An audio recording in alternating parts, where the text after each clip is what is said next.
10 नोव्हेंबरपासून म्हणजेच येत्या सोमवारपासून मुंबईतील बेस्ट कर्मचारी संपावर जात आहेत। ग्रॅज्युटी आणि भत्ता मिळत नसल्यानं हा संप पुकारला जाईल। बेस्टच्या कर्मचाऱ्यांना ग्रॅज्युटी आणि भत्ता मिळत नसल्यानं 10 तारखेपासून संप पुकारला जाणार आहे। या सगळ्याविषयी अधिक माहिती घेऊया, थेट जाऊया आपल्या प्रतिनिधी भाग्यश्री प्रधान आचार्य यांच्याकडे। भाग्यश्री, खरं तर हा मुद्दा गेल्या अनेक महिन्यांपासूनचा आहे।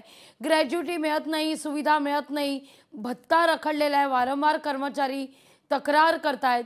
आता तर या सगळ्या संदर्भात शशांक राव यांनीच हा संप पुकारलाय। नक्कीच लाघवी, शशांक राव यांनी 10 तारखेपासून संपावर आम्ही जाणार असल्याचे संकेत जे आहेत ते दिलेले आहेत। बेस्टचे जवळपास 4500 कर्मचारी आहेत आणि ज्यांना ग्रॅज्युएटी आणि कोविड भत्ता जो आहे तो मिळायला हवा होता तो मिळाला नाहीये।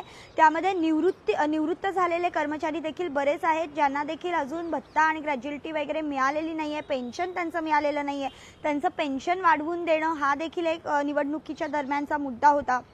जवळपास जर बघितलं तर 700 कोटींपेक्षा अधिक थकबाकी जी आहे ती बेस्टवर आहे आणि ह्यासाठी पैसे देखील देण्यात आले होते। तर मग हे पैसे गेले कुठे असा जो प्रश्न आहे तो देखील सातत्याने विचारला जातोय। राज्याने पैसे दिले होते, बीएमसीने देखील पैसे दिले होते असं म्हटलं जातंय, मग ते पैसे नेमके गेले कुठे असा प्रश्न विचारला जातोय। आणि ज्या मुद्द्यांवरनं शशांक राव इलेक्शन निवडणूक जी बेस्टची आहे ते जिंकून आले होते, त्यामुळे आता त्या मुद्द्यांवर काम करणं शशांक रावांना क्रमप्राप्त आहे असं म्हटलं तर काही चुकीचं ठरणार नाही। आणि आता शशांक राव त्याच मोडमध्ये आहेत असं पाहायला मिळतंय। सध्या 10 तारखेपासून बेस्टचा संप जो आहे तो देखील होऊ शकतो। त्यांनी तशी जी संकेत दिलेले आहेत संपाचे की आम्ही संप करणार आहोत, मात्र या सगळ्यामुळे पुन्हा एकदा प्रवासी जे आहेत ते वेठीस लागू शकतात, कारण बरेच कर्मचारी जे आहेत ते मुंबईमध्ये येत असतात, वेगवेगळ्या ठिकाणी बेस्टने प्रवास करत असतात आणि बेस्टला प्रचंड प्रतिसाद देखील मिळतो मुंबईकरांकडून।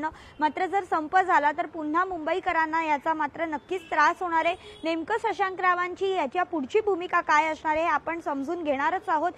त्यासाठी आपण शशांक रावांना आज भेटण्याचा प्रयत्न करणार आहोत। मात्र आता जर बघितलं तर 10 तारखेपासून संप करणार असल्याचे संकेत जे आहेत ते शशांक रावांनी दिलेले आहेत। लाघवी, निश्चित भाग्यश्री, अशाच तुम्ही जोडल्या राहा।